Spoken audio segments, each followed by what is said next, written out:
Question 6 is definitely a question from chapter 9. It says, it's a question from chapter 8, actually. It's from our last chapter, but it's continued here as review in the homework. If a graph of an exponential function passes through 2 points, and they give me the points, find the equation of the function. So first of all, they tell me that it's an exponential function, so it's going to fit the form y equals a times b to the x value.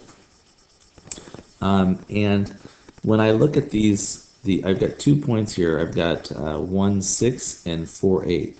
Each one of those has an x and a y. And so I can plug those values in to get 2 separate equations. So for example, if I use the first one, in the first point y is 6 and x is 1, I could replace this y, and instead I could write 6 equals a times b to the first power. And I'm going to do the same thing using the other point. And this time around, y is 48 and x is 4. So I would write 48 equals a times b to the fourth power.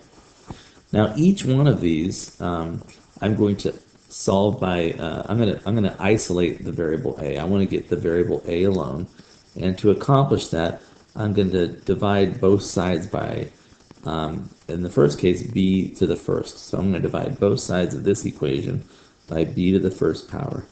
And as I divide both sides by b to the first power, this equation becomes 6 over b, 1 factor of b, and that equals a.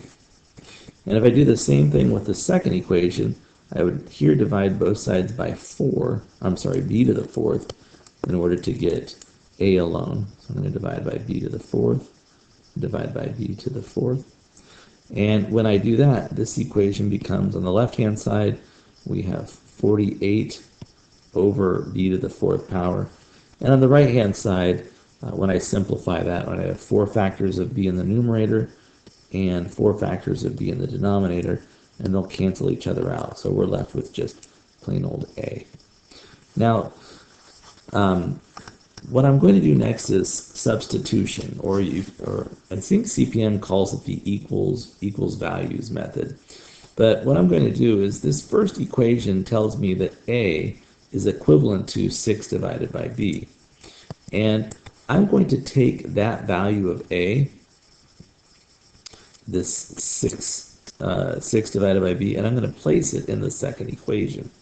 And I can do that because a is equivalent to 6 over b. Right? So since a is equal to 6 over b, I can write 6 over b wherever there's an a.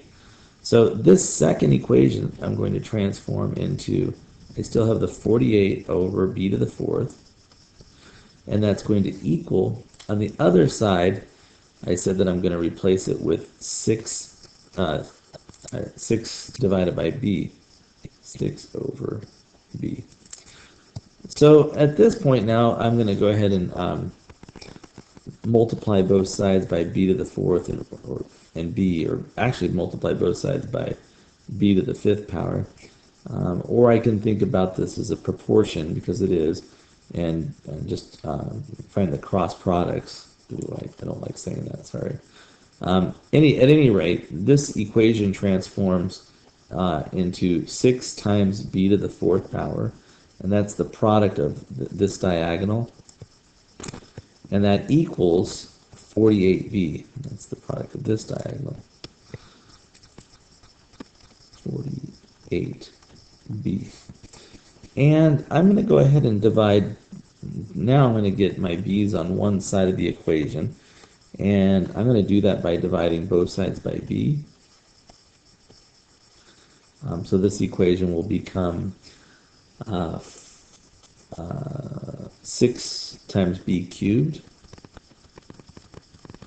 and that will equal 48, because I've divided by b on the right-hand side. And now I'm going to divide both sides by 6, and we get that actually b cubed, b to the third power, equals 48 divided by 6 is 8, so it equals 8.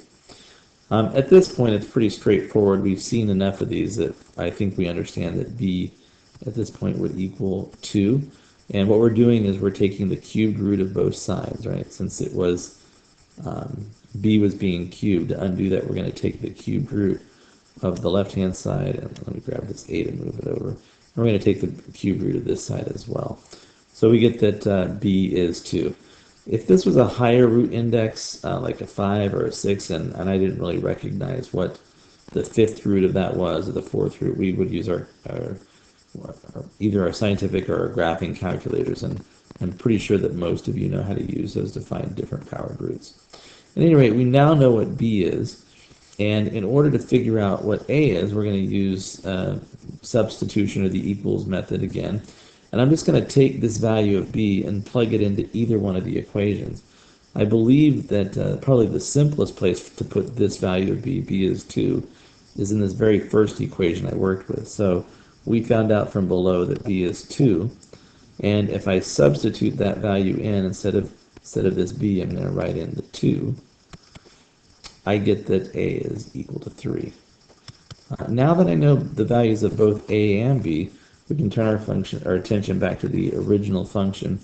And if I, this exponential curve, and if I just plug in my values of a and b, I get the equation that will go through both of those. So this is y equals a, which is 3, times b to the, I'm sorry, I know what b is 2. Y equals 3, which is a, times b, which is 2, raised to the x power. So this is the answer. And this is something certainly I always enjoy looking at. I've plotted my 2 points. The one point I was given was, one was at 1,6, and the other point was over at 448.